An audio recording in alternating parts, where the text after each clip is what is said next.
Oh, mga bata, anong ginagawa niya dito?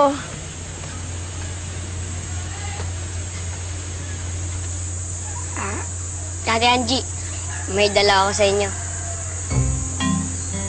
Ganda naman ito. Ilalagay ko sa loob ng bahay. Pasensya na po ah. Yun lang po yung nakaya ko.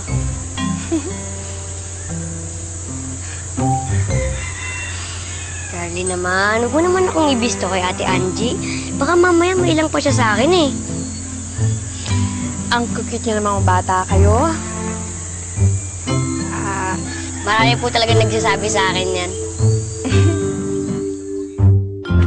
Ang bigat nga.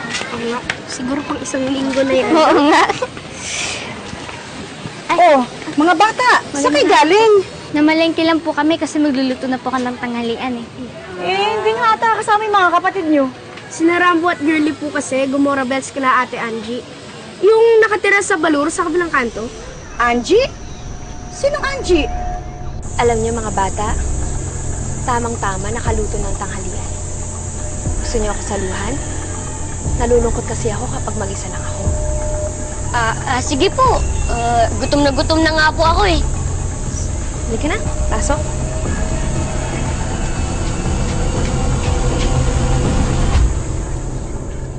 Yung magandang Merilat na bagong dayo sa barangay. Ano?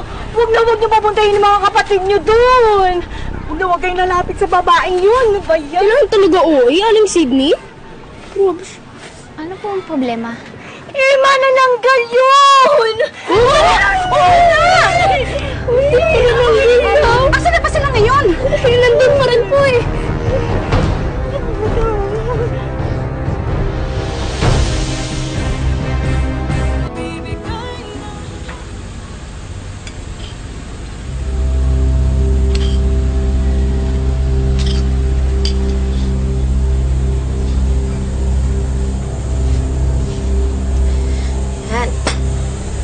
Kain na kayo. Mukhang masarap po yan ah. Ano po ba yan? Dinuguan. Specialty ko yan. Sige na, kumain na kayo mga bata. Bata pa lang ako. Paborito ko na yan.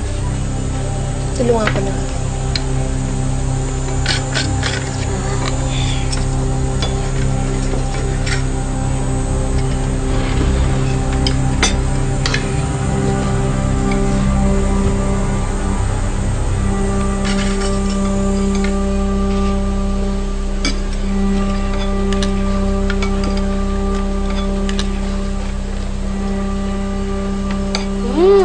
Sarap naman po nito.